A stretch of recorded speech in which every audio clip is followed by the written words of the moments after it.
Hi guys, welcome back to my channel. This is Yashika और आपका बहुत बहुत स्वागत है जिडी एक्स के इस अमेजिंग प्लेटफॉर्म पे। आज के लेक्चर में हम पढ़ने वाले हैं डीप कॉपी और शैलो कॉपी क्या होता है। इससे पहले हमने कॉल बाय रेफरेंस और कॉल बाय वैल्यू समझा था और बहुत अच्छे से समझा था कि कैसे जावा जो है वो सिर्फ और सिर्फ कॉल बाय वैल्यू होती है, रेफरेंस नहीं होता उसमें। और मैंने इस तरह से समझाया था कि अगर कल को आपको कोई गलत पढ़ाता है तो आप क्वेश्चन कर सको। चलो, हम स्टार्ट करते हैं डीप कॉपी और शैलो कॉपी से। अगर तुमने कॉल बाय रेफरेंस और कॉल बाय वैल्यू वाला कंसेप्ट नहीं देखा है तो जाओ पहले वो देखो, अच्छे से समझो। एक सीक्वेंस में चीजें पढ़ा करो, ऐसा भागा मत करो किसी चीज के पीछे। Give things time. Okay, now let's start. सबसे पहले मैं हल्का सा बताती हूँ, मैंने कल की क्लास मतलब पिछली क्लास में पढ़ाया गया था। हमने पढ़ा था कॉल बाय रेफरेंस और हमने पढ़ा था रेफरेंस और हमने पढ़ा था कॉल बाय वैल्यू, है ना। तो कॉल बाय रेफरेंस में हमने ये चीज देखी थी कि कैसे जावा जो होती है, Java is not basically call by reference. ठीक है, कॉल बाय रेफरेंस और मैं यहाँ पे लिखती हूँ कॉल बाय वैल्यू। ठीक है, तो कॉल बाय रेफरेंस और कॉल बाय वैल्यू जो है ये जावा के अंदर एक ही तरह से काम करती है। तो मोस्टली हर चीज जो जो चीजें होती है, मोस्टली नहीं, जो चीजें होती हैं जावा के अंदर, they are probably called by value only, but non primitive data type जो होते हैं, नॉन प्रिमिटिव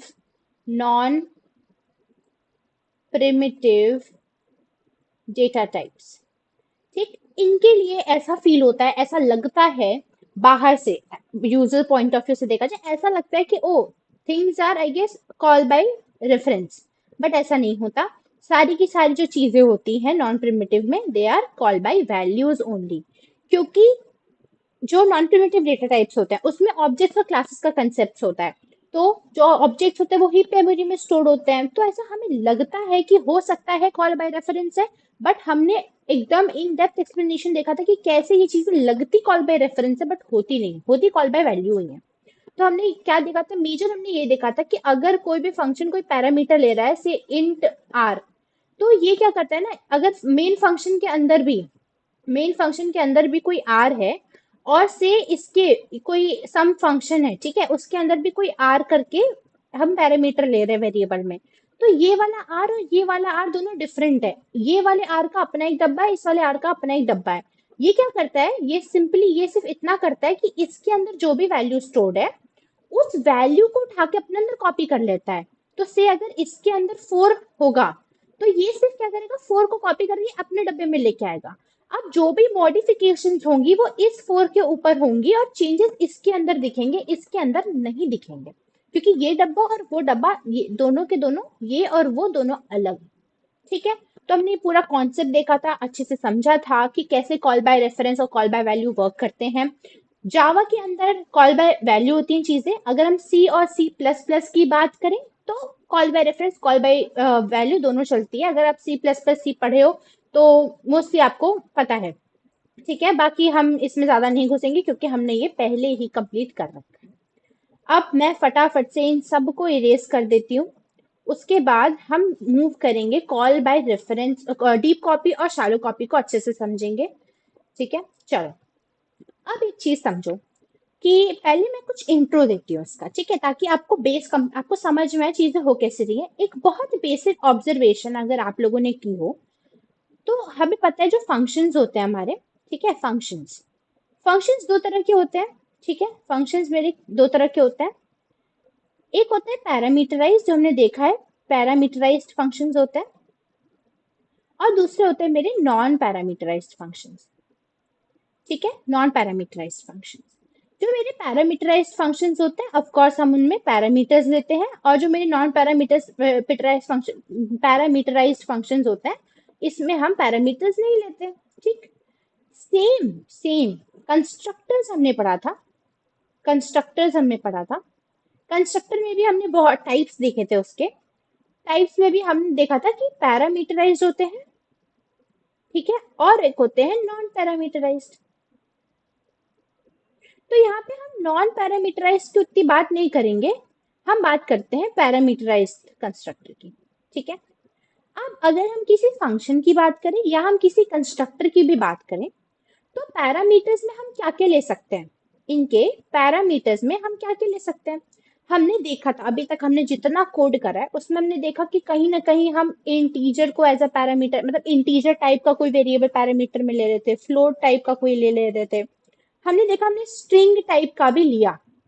याद करो जब हमने क्लास बनाई थी, स्टूडेंट क्लास, उसके अंदर हमने क्या किया था, इंट एज, इंट ने, इंट रोल नंबर, नेम था आपका स्ट्रिंग टाइप का।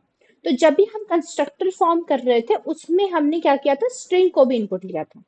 ओके, तो अब देखो ये जो मेरे इंट और फ्लोट है, these are basically my, okay, int और फ्लोट जो है वो मेरे हैं प्रिमिटिव डेटा टाइप्स, है कि नहीं, ये तो मुझे पता ही है।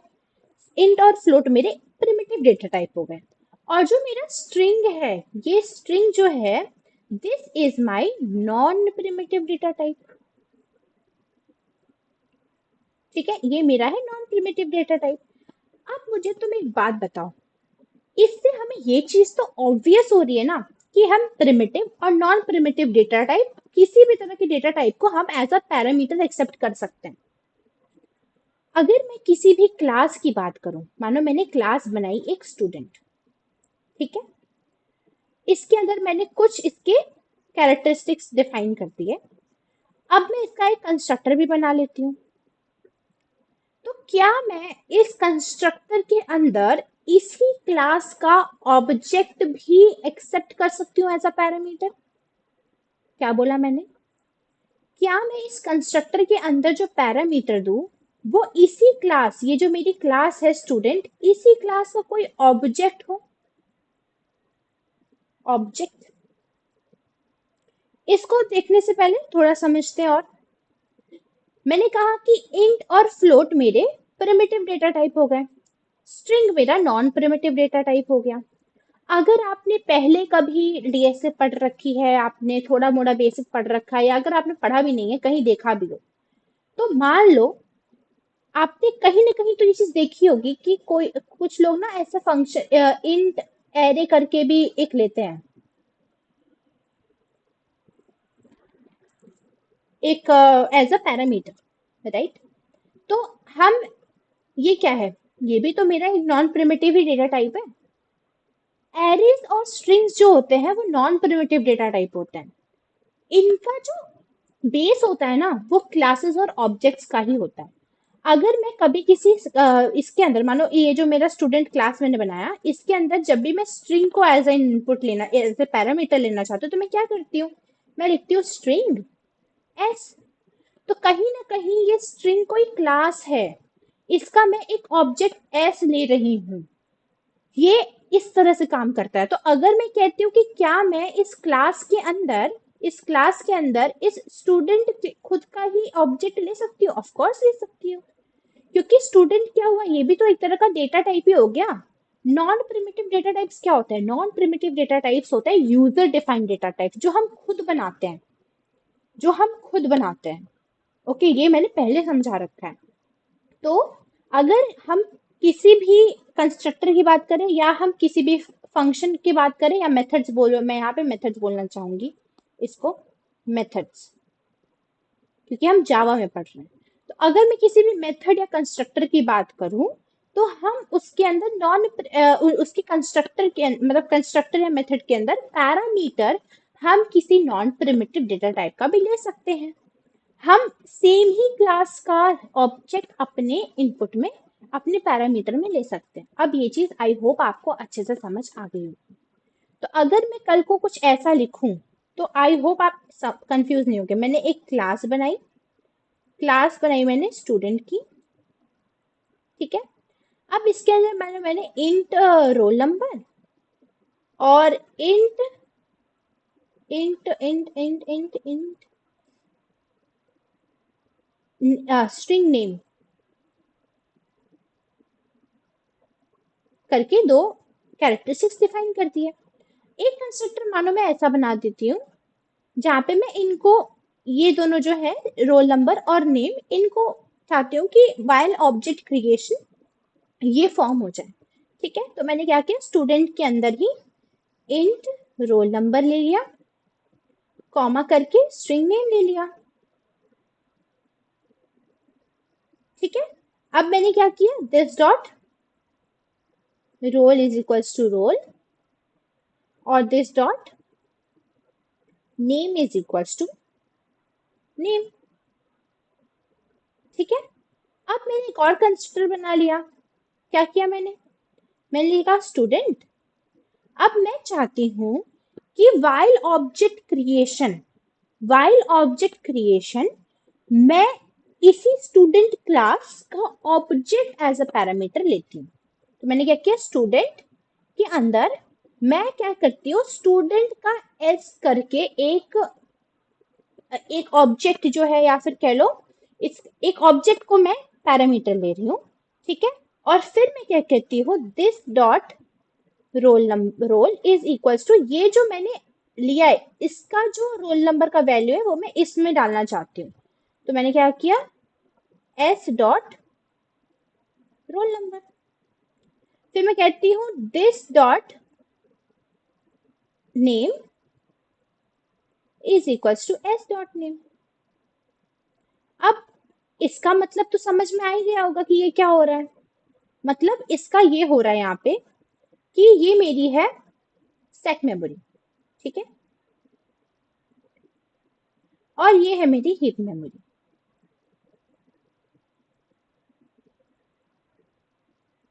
ठीक, मान लो मैंने मेन फंक्शन के अंदर कुछ ऐसा किया, ये मेरा मेन फंक्शन है। मैंने इस मेन फंक्शन के अंदर क्या किया, मैंने student s1 is equals to, सबसे पहले मैंने वो वाला कंस्ट्रक्टर कॉल किया, मान लो न्यू स्टूडेंट, और यहाँ पे मैं रोल नंबर और नेम इनपुट दे देती हूँ। ठीक है, तो मान लो रोल नंबर में 71 कर देती हूँ और नेम में डाल देती हूँ यशिका। अभी हम इसको अच्छे से समझेंगे तो डरना नहीं। फिर मैं एक और ऑब्जेक्ट बनाती हूँ, student s2 is equals to, इस बार मैं क्या करती हूँ, न्यू स्टूडेंट, और अब इसके अंदर पैरामीटर में मैं क्या करूं, मैं क्या पास करूं, मैं यहाँ पे s1 पास कर देती हूँ। ठीक है, मैंने यहाँ पे s1 पास कर दिया। अब क्या होता है, अब हम देखेंगे क्या होगा मेमोरी के अंदर। ठीक है, ये है मेरी स्टैक मेमोरी। ठीक, ये है मेरी स्टैक मेमोरी और ये है मेरी हीप मेमोरी। अब सबसे पहले जब ये वाला लाइन चला तो क्या हुआ, s1 मेरा है रेफरेंस वेरिएबल, तो s1 यहाँ आ गया। ठीक, S1 मेरी स्टैक मेमोरी में आ गया और S1 के अंदर क्या स्टोर्ड है, S1 के अंदर ये जो मेरा ऑब्जेक्ट बना है जिसके अंदर ये वैल्यू स्टोर्ड है उसका लोकेशन स्टोर्ड है। ठीक है, तो मेरे हीप मेमोरी में क्या होगा, यहाँ पे एक ऑब्जेक्ट बना होगा। ठीक है, यहाँ पे एक ऑब्जेक्ट बना होगा, इसका एड्रेस मानो #AD है, इसके अंदर 71 और यशिका स्टोर होगा। ठीक, और जो मेरा S1 है इसके पास इसका एड्रेस स्टोर होगा, मतलब ये S1 जो डब्बा है इसके अंदर क्या स्टोर होगा, इसके अंदर स्टोर होगा #AD। ठीक, मुझे ये समझ में तो आ गया। अब ये काम पहली लाइन, इस वाली लाइन का काम तो चलो हो गया। अब हम बात करते हैं S2 की। अब आया वो इस लाइन पे, उसने देखा अच्छा S2 है, ठीक है, तो यहाँ पे करो एक काम, S2 करके यहाँ पे एक रेफरेंस वेरिएबल बना दो। फिर वो आता है कंस्ट्रक्टर के पास, उसने देखा अच्छा न्यू है, मतलब मुझे डायनेमिकली एक स्पेस तो एलोकेट करनी है, तो अब उसने क्या किया, यहाँ पे एक स्पेस एलोकेट कर दी। ठीक है, अब वो कहता है आगे बढ़ता है, कंस्ट्रक्टर को कॉल लगाई। ठीक, कंस्ट्रक्टर को कॉल लगाई, अब वो कहते हैं स्टूडेंट S1। तो अब क्या हुआ, अब बेसिकली ये होगा, ये जो मेरा कंस्ट्रक्टर यहाँ ऊपर था, ये कंस्ट्रक्टर, इसके अंदर ये S जो है, इस S का अपना एक डब्बा है। इस डब्बे के अंदर ये जो S है, ये वाला S1 जो है, इसकी वैल्यू जाकर के स्टोर हो जाएगी। तो अब इस S1 के अंदर क्या स्टोर है, इस S1 के अंदर तो हैश एडी स्टोर्ड है कि नहीं? हैश एडी स्टोर्ड है। तो अब S2 के अंदर क्या स्टोर हो जाएगा? इस S के अंदर क्या स्टोर हो जाएगा? S2 के अंदर नहीं, इस S के अंदर क्या स्टोर हो जाएगा? हैश एडी। जैसे ये काम हुआ क्या होगा? मेरी जो स्टैक मेमोरी है इसके अंदर एक आ गया मेरे पास S। अब ये S क्या कर रहा है? ये S भी इसी को पॉइंट कर रहा है। ठीक है, ये S2 तो चलो इसको पॉइंट कर रहा है, इस नए ऑब्जेक्ट को। ठीक, ध्यान से समझना, सब कुछ हम स्टेप बाय स्टेप करना है। ठीक है, तो अब ये वाला S जो है वो भी इसको पॉइंट कर रहा है और ये S1 तो इसको पॉइंट कर ही रहा है। ठीक, अब मैं कहती हूँ this dot roll number. This मतलब अभी हम S2 की बात कर रहे हैं, दिस करंट ऑब्जेक्ट की आईडी स्टोर करता है, तो दिस क्या कर रहा है? इसको इसको पॉइंट कर रहा है। तो this dot roll number is equals to S dot roll number. S dot roll number क्या है? 71 है, तो यहाँ पे 71 आ गया। फिर वो कहता है this dot name, this dot name, ये जो मेरा नेम है यहाँ पे, इसके अंदर तुम डाल दो S dot name. S dot name क्या है? मेरा यशिका है। तो यहाँ पे नेम में क्या स्टोर हो जाएगा? यशिका स्टोर हो जाएगा। अब इसका काम तो हो गया है खत्म। तो ये क्या करेगा? ये मेरा यहां से मेमोरी से हट जाएगा।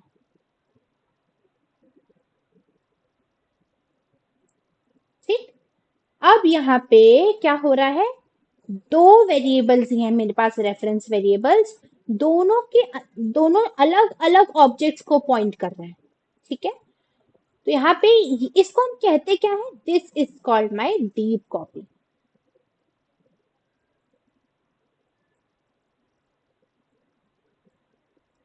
अब अच्छे से समझाती हूँ हो क्या रहा है इसमें। देखो, मैंने क्या किया, मैंने कंस्ट्रक्टर के अंदर सेम ऑब्जेक्ट, सेम क्लास का ऑब्जेक्ट पास कर दिया। डीप कॉपी में क्या होता है? डीप कॉपी में दो रेफरेंस वेरिएबल अलग अलग होते हैं और ये अलग अलग ऑब्जेक्ट्स को पॉइंट कर रहे होते हैं। यहाँ S1 जो है वो इसको पॉइंट कर रहा है, S2 जो है वो इसको पॉइंट कर रहा है, ये दोनों सेम को पॉइंट नहीं कर रहे हैं। ठीक है, तो अगर मैं S1 के अंदर कोई भी चेंजेस करूंगी, इस ऑब्जेक्ट में कोई भी चेंजेस करूंगी, ऑफ कोर्स वो S2 के अंदर रिफ्लेक्ट नहीं करेगा। बस यहाँ पे मैंने क्या किया? डीप कॉपी कर लिया। अब यहाँ पे देखो, कॉपी का शब्द समझो, कॉपी किया है मैंने चीजों को। डीप कॉपी, डीप कॉपी मतलब, डीप कॉपी का मतलब ये है कि तुमने अलग ऑब्जेक्ट क्रिएट किया जो कि प्योरली तुम्हारे इस वाले ऑब्जेक्ट से डिफरेंट है, बस तुमने इसकी वैल्यूज इसके अंदर उठा करके रख ली। जैसे फंक्शंस में जब हमने देखा था पैरामीटर्स, राइट? तो पैरामीटर्स में क्या होता है? जो भी हम पैरामीटर पास करते हैं उसका अपना अलग, पैरामीटर में जो हम वेरिएबल बनाते हैं वो अलग डब्बा होता है, और जो मेन फंक्शन में डब्बा वेरिएबल होता है उसका अलग डब्बा होता है। बस इसकी वैल्यू इसमें हम कॉपी कर लेते हैं ना, इसके अंदर जो चेंजेस है वो ऊपर वाले में शो नहीं करेंगे। क्लियर? तो deep copy is basically what?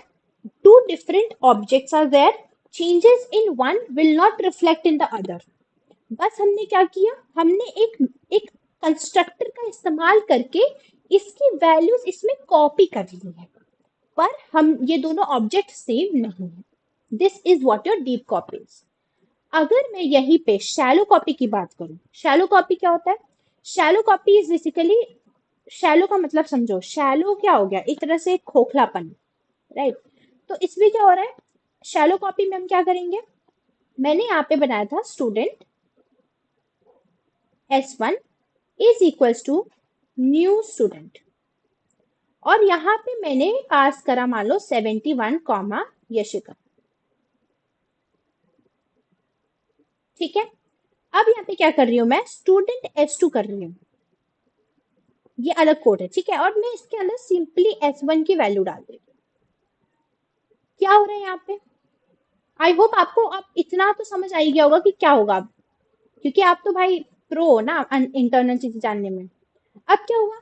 ये हुई मेरी स्टैक मेमोरी और ये हुई मेरी हीप मेमोरी। S1 आया यहाँ पे, एक ऑब्जेक्ट क्रिएट हुआ यहाँ पे। ठीक, तमीज से बना लेती हूँ, सब तमीज से बनाया तो मैंने। ठीक है, ये मेरा हो गया एक ऑब्जेक्ट, इसका कुछ एड्रेस है हैश EF मान लो। S1 क्या कर रहा है? S1 इसको पॉइंट कर रहा है, नो डाउट। इसके अंदर क्या है, 71 और यशिका। ठीक है, क्लियर। अब जब हम S2 के पास आए, इस लाइन पे आए, तो S2 यहाँ क्रिएट हुआ और सिंपली S2 वाला जो डब्बा है, इसके अंदर S1 वाले डब्बे की जो वैल्यू वो आ गई। यहाँ पे न्यू कीवर्ड यूज नहीं हुआ, यहाँ पे न्यू कीवर्ड का इस्तेमाल नहीं हुआ, मतलब डायनेमिकली नई स्पेस, नया ऑब्जेक्ट क्रिएट नहीं हो रहा है। सिंपली S1 के अंदर जो वैल्यू है, इसके अंदर S1 के अंदर क्या वैल्यू है, S1 के अंदर बेसिकली हमारे पास, इसके अंदर हमारे पास हैश EF, तो S2 के अंदर भी क्या सेव हो जाएगा, हैश EF, और ये भी इसी को पॉइंट करेगा। तो यहाँ पे क्या होगा, जो भी चेंजेस हम S2 के थ्रू करेंगे वो चेंजेस S1 में भी रिफ्लेक्ट करेंगे। ये हो गया आपका शैलो कॉपी। तो डीप कॉपी में क्या होता है, डीप कॉपी और शैलो कॉपी। अभी हम कोड भी देखेंगे, ठीक है, अभी हम कोड भी देखेंगे, तो घबराना नहीं, सब कुछ करवाऊंगी, ठीक है। अब देखो डीप कॉपी में क्या होता है, न्यू ऑब्जेक्ट इज क्रिएटेड, इस पे no new object is created.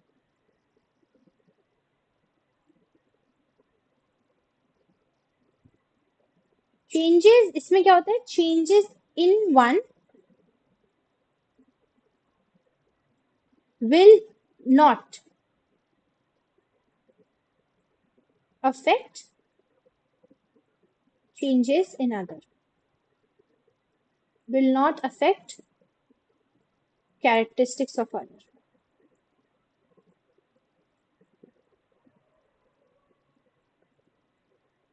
और इसमें क्या होता है, changes in one will reflect in other। इसमें क्या होता है, different variables, different reference variable pointing to different objects। और इसमें क्या होता है, इसमें different variables, different reference variables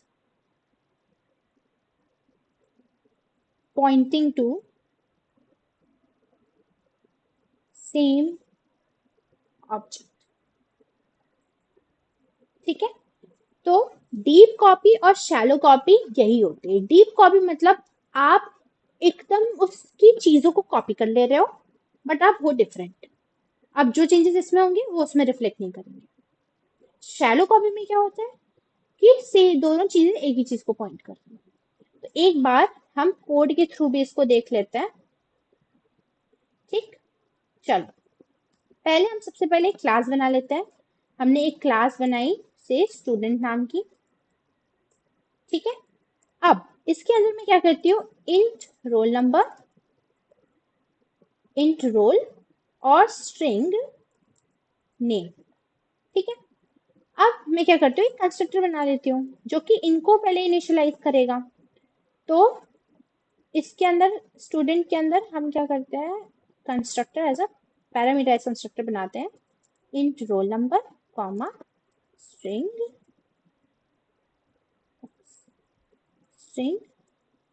name,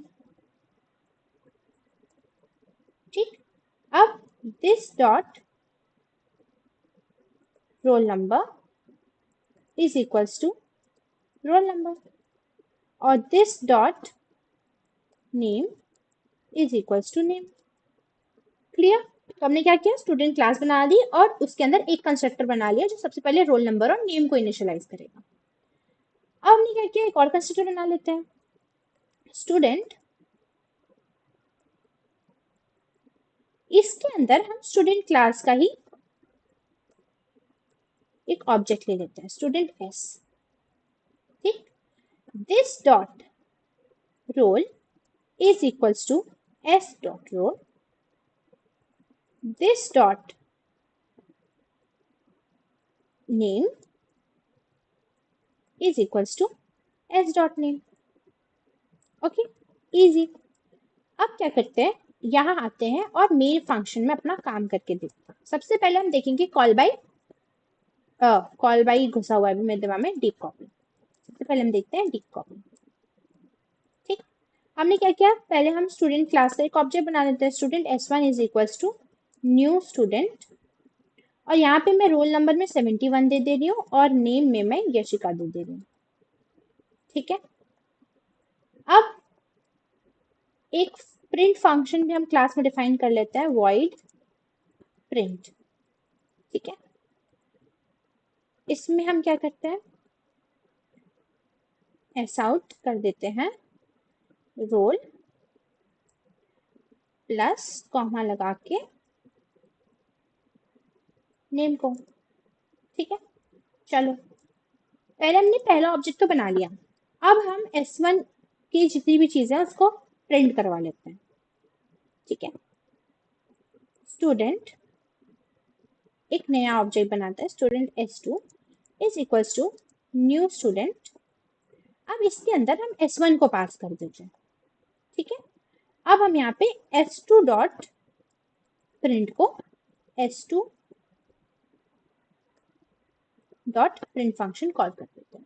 ठीक, तो दोनों के दोनों में मेरा 71 और यशिका प्रिंट होना चाहिए, नो डाउट। 71 और यशिका S1 के लिए भी प्रिंट होगा और साथ ही साथ S2 के लिए भी प्रिंट होगा। ठीक है, तो देखो 71 और यशिका प्रिंट हो गया। अब मैं क्या करती हूँ, मैं S1 के अंदर चेंजेस करती हूँ। ठीक है, तो उससे मैंने यहाँ पे क्या किया, मैंने S1 dot name is equals to, मान लो मैंने अंशिका कर दिया। ठीक है, अब मैं वापस से यहाँ पे S1 का स्टेटमेंट जो है वो S1 का प्रिंट स्टेटमेंट डाल देती हूँ और S2 का भी डाल देती हूँ। ठीक है, अब क्या होगा, देखो इनको कमेंट आउट कर देती हूँ। बट देखो पहले तो ये दोनों सेम थे, मैंने S1 का जो नेम है वो अंशिका कर दिया, S2 का नेम अंशिका नहीं करा, तो दोनों के नेम्स जो है वो क्या हुए, दोनों के, मैंने एक को चेंज किया, दूसरे में कोई चेंज रिफ्लेक्ट नहीं हुआ। अब ये दोनों क्या हो गए, इंडिपेंडेंट हो गए। ठीक है, तो ये हो गया मेरा डीप कॉपी।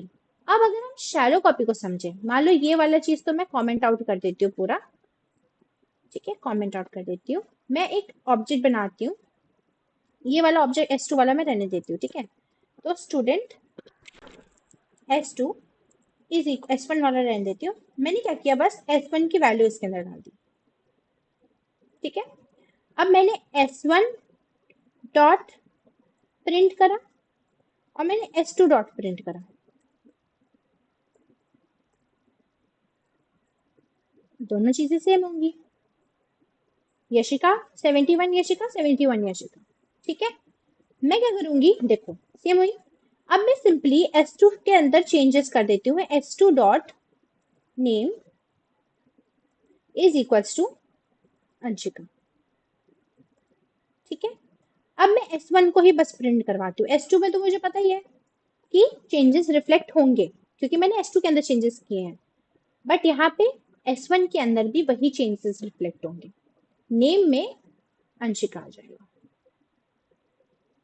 ठीक है, तो इधर क्या हुआ, ये था मेरा शैलो कॉपी का एग्जाम्पल।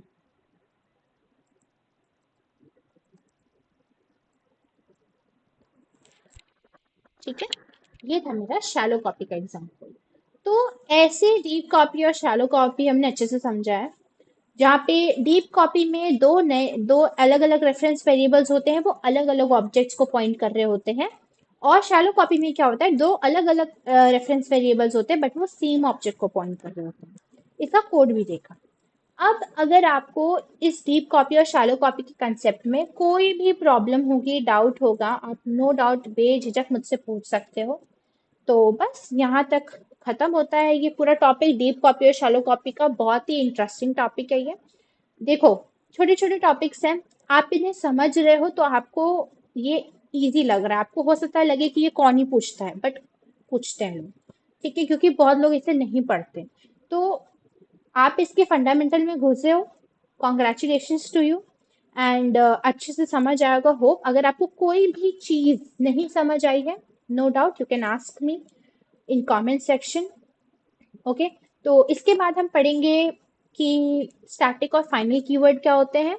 बहुत बहुत इंटरेस्टिंग टॉपिक है वो, और बहुत बहुत इंपॉर्टेंट टॉपिक्स हैं स्टैटिक और फाइनल कीवर्ड को समझना बहुत जरूरी है, क्योंकि उसके बाद ही हम स्टार्ट करेंगे the 4 pillars of object oriented programming. Static, अरे सॉरी, इनकैप्सुलेशन, इनहेरिटेंस, पॉलीमॉर्फिज्म और abstraction। ठीक है, तो I hope you like this video and stay tuned for the next video. Bye bye, have a good day.